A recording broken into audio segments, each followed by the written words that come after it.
up, babe? How you doing, guys? My name is Sangiev. Today we're back with another video, and finally I'm able to close off the winter sales pickup mini-series that I got going. The part 1 was predominantly clothing, part 2 was all the shoes, and now part 3 we've got a bit of accessories and a bit of clothing. Most of them were purchased over the sale period. Now for most retailers the sale has now ended, however there are still some retailers where they've now gone up to like 70 to 80% off, so it's worth taking a look. I'm going to be hopefully being able to provide some links to everything I'm going to be showing today in the description box down below, and I might add some extra bits and bobs that I didn't personally pick up but I think would be an awesome deal, because as I said, it's coming to the last weekend of sale. With that being said, let's jump straight into accessories first. I've got 3 hats that I want to talk to you guys about. Hat number 1, I'm gonna go with, this is actually a new season piece. This is from, and I know a lot of you guys are gonna rinse me for this, but this is actually from Off-White, Spring Summer 18 current season. It's just a simple black sort of dad hat. It just says main label on the inside, and as far as the front goes, there's just a blue eagle with red writing that simply says off within the 2 quotation marks, sorry. In the back you just have a Velcro strap. To be fair, the Velcro doesn't feel like a cheap everyday Velcro. I think this hat retails for like 100 and something. Fortunately, obviously, your boy was able to finesse a plug, so I was able to get it for cheaper. I don't think it's worth the retail value, but it's a nice hat. It's a hat that you just throw on. Hats number 2 is actually the hat that I'm wearing right now. It is from a Lock & Co. A lot of you guys have been asking about it in my previous videos whenever I have worn it. This was purchased in the yearly Lock & Co. January winter sale. The majority of their hats go down to 50%, plus they hold a sale for sample pieces that don't necessarily go into production, and this guy right here happens to be one of them. If you wish to see other hats in a similar silhouette or similar shape, then you should be looking for, I think they're called Baker Boy Cap. I'll be sure to leave a link in the description box down below, but that is the silhouette. Obviously this was inspired by Peaky Blinders.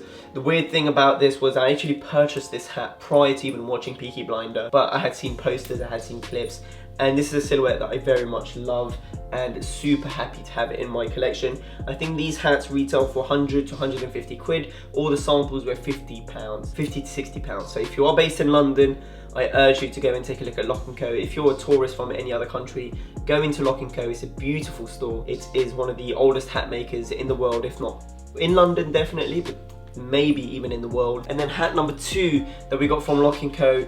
is this fedora. Now this was a limited edition piece that they did during the year of, well, during last year. This particular model is called the Bowie, the David Bowie hat. They came in 3 different colors. We had this sort of tan, sand color. They came in a green, which was absolutely amazing. Actually no, just 2 colours. For the David Bowie, 2 colours, and then they had another special limited edition one called the Oscar Wilde, and that was in this maroon burgundy colour. That was absolutely incredible. So the reason why this is limited edition is because it does pull inspiration from their regular sort of fedoras. However, it has been accentuated to kind of go with the vibe of the person that is named after David Bowie. Obviously, David Bowie? David Bowie?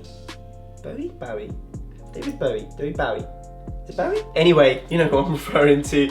Very extravagant out there, hence you've got a very wide brim. It's amazing colour. The rabbit fur felt is extremely thick as well. This is a hat that can be worn, in my opinion, both during winter and during summer. It's got a really nice colour. I was looking at the green version, and the green version was beautiful, but let's be honest, I'm not going to be able to wear green with everything. This guy will do the trick. Unfortunately, however, they didn't have it in my size, which would have been a size 57. I had to go up to a 58, and then they have these things called fillers, I think that's what they're called. They literally just put them on the inside of the brim, which now makes it fit nice. I mean, you'll see some on bodies, some on head clips, but yeah, this is what it looks like on my head. Awesome, awesome piece, super wide, super cool. Obviously, I understand that this isn't going to be for everyone, but if you're into hats and you like this sort of silhouette, do check it out. It is from Lock & Co, London, St. James Street. I'm not even being paid for this, so Lock & Co, you're welcome. Moving on to the clothes. Item number 1, we've got this piece from Raf Simons. This piece from Raf Simons. This is actually from their current Spring Summer 18. So this is new season. They do this on a yearly basis. He comes out with a shirt, often kind of oversized, with the RS patch in this navy denim. Got this black tape that says replicants in it, which draws inspiration from the Blade Runner movie. So I know that a lot of the pieces from the current season draws references from the movie and from various bands as well. This happens to be the movie piece. In the back, nothing. I just absolutely love the cut on it. This is a size medium, sits really nice, oversized in the body. I've wanted one of these RS shirts for such a long time, and to finally be able to cop one, I was very, very pleased with myself. Item numero uno. This is the only new season piece from the clothing. Moving on to item number 2, we've got the black Haider Ackermann hoodie, man. I absolutely love this piece. I've had my eyes on this piece for such a long time. This actually ended up in the sale, and this was actually a purchase from James. So we got each other some Christmas gifts. This happened to be what he got for me. Haider Ackermann, size small. I know he got this from Essence sale. I'm normally a true size medium. I could have stayed true to size if I wanted a really oversized fit, but size small does the trick. It still fits somewhat oversized, but it's just not overdone. Do you know what I mean? It's got this really nice golden embroidered detail that runs at the front and runs in the back and across all the way up the hoodie. Cropped in the body, elongated sleeve, just boxy and cut. When it comes to hoodies, sweatshirts, Haider Ackermann is just the absolute G at it. Finally have a black zip up hoodie, boys. That's it. My quest for black zip up hoodies is over. Moving on to knitwear. Now there's only one brand that I wanted knitwear from this season or last season, and that was from Raf Simons.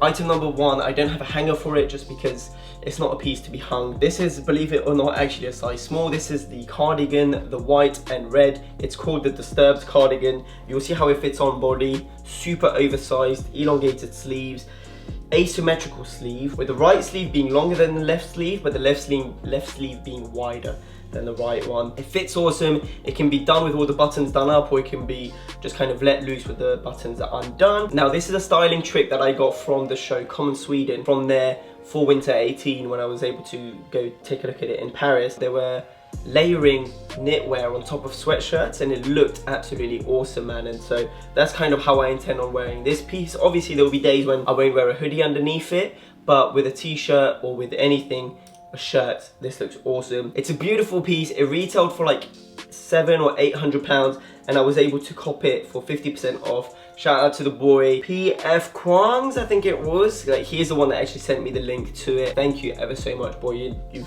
absolutely smashed it with this piece. It was from a retailer based in Italy called something du Palais, Linda du Palais, or L'Inde du Palais, something like that. It sounds very French, but it was an Italian retailer. 50% off. Boom. I absolutely love the cut on this, man. The fact that it fits very oversized but still cropped in the body, cropped in the back. Styling it is awesome, and Raf has just killed it. So moving on to the next knitwear piece, and this was the piece that I've been after for such a long time, and I was finally able to come across it, just because it wasn't even the fact that I couldn't bite the bullet on it. It's just that by the time I convinced myself, okay, I really want this, it was sold out everywhere. And then your boy found it on an Instagram page. They sell designer goods for like under retail for the most part. Obviously some pieces, because of the hype, they keep them at retail, but that is such a good page that I came across. I think it's called Backyard Archive. I'll be sure to plaster it on the screen and in the description box down below, where you will be able to find some steals, because I know that they've got some Haider Ackermann hoodies for cheap, some Prada shirts that they're about to list and stuff like that. So Raf Simons finally was able to cop this. This is the I Heart New York piece, cropped and oversized. This is actually a size small, and yes, I don't usually store this on a hanger, but I'm keeping it like that for just presentation purposes. I did, in an ideal world, want a size medium. It would have been just a tad bit longer in the body, and to be fair, the difference just isn't that great. So a size small fits great. I've put up a fit pic already, so you know what. Well, if you don't know, then boom, I'm just gonna leave it on the screen right now. I was wearing it with my Haider Ackermann hoodie, with a black t-shirt from Uniqlo, my black trousers from Rick Owens, and my Salon Rangers combat boots. I absolutely love the fit, and I absolutely love the jumper. I know that it's a very hype piece, but like I said previously, this is a piece that I hope to keep in my wardrobe for many years, and then in 5-7 years down the line, just being able to whip it out and be like, yo, man, still got this, fam. By then, hopefully everyone would have got bored of it, and nobody has it anymore.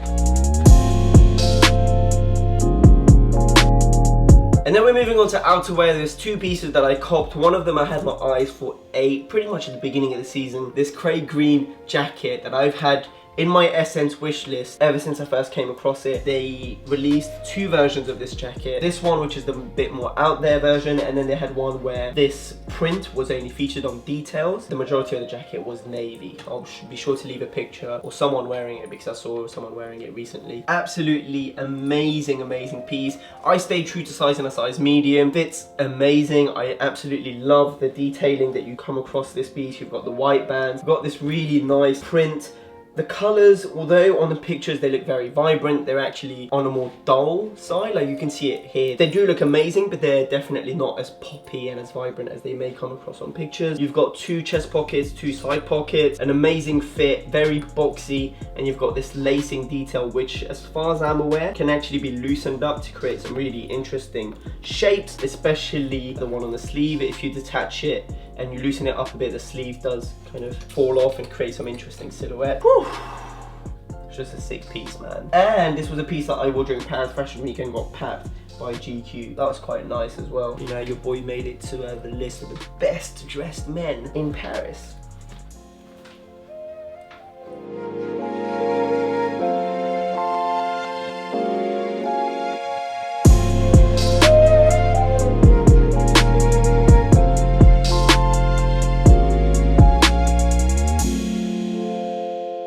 And then last but certainly not the least was actually an impulse buy, and I purchased this on my last day at work in my previous retail job. So I was like, you know what, I'm never going to be able to use a discount ever again. Let me cop this piece. It was still sitting in the sale. I don't know, well, I do know why. It was still very expensive, but the price is genuinely justified with this brand. This is a leather jacket from Loewe. Now Loewe, as I said to you guys previously, an amazing brand. I wouldn't say slept on just because it hasn't had enough time to really become known as a menswear brand. But what they are known for is their leather goods, whether that might be their leather bags, whether that might be the accessories and whatever. So if there's one piece that I'm happy to splash a lot of money on a Loewe piece, would be their leathers. I came across this beautiful boxy black leather jacket. It looks super clean from the front, and in the back it just says the Loewe Street Journal. It brings you business from everywhere to anywhere. Complete, accurate, daily. The Loewe Street Journal. Ever since, who was it? I think it was Comme des Garçons. They did a leather jacket with a massive print in the back. Ever since I saw that piece, I was like, man, I'd love to own a leather jacket that I can just paint in the back. Now, granted, you could do this yourself. I was intending on doing that. Vintage leather jacket, just grab some paint, go at it. But this guy is just awesome. I love the colors on it. It isn't vibrant, as I said previously. Loewe did do various leather jackets across seasons with various prints, some of them a bit more vibrant than others. This has that sort of faded vintage look to it, which is very apparent in the rest of the jacket. As far as leather jacket construction goes, extremely well constructed, beautiful leather. It's still very stiff. To a certain extent, it does need to be softened up. I've only had this for like 2 weeks, and I've worn this a fair amount, but it still needs a lot more wear for it to really break in. This was actually a size small, so if you were to purchase a Loewe leather jacket, obviously depending on the cut, you can either go true to size or go down a size. I know that these guys in particular came up quite boxy, hence why I was able to go down a size. This retailed for like, what, 3.4k? I think just if we're talking about retail, this is...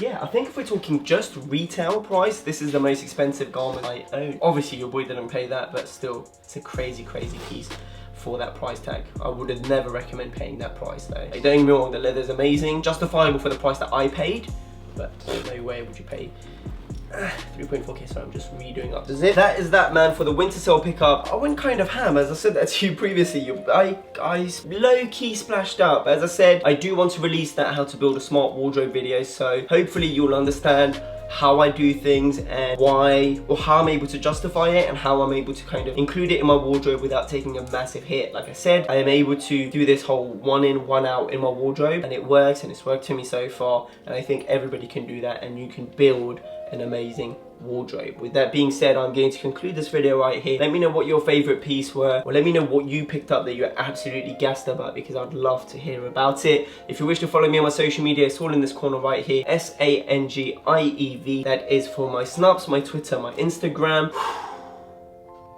Oh, final announcement. As of next weekend, so as of the 4th of February, I'll be out in LA, and hopefully we'll be able to make some cool content. So from the 4th of February till the 19th, man's in LA. Have a beautiful day. Take care. Peace.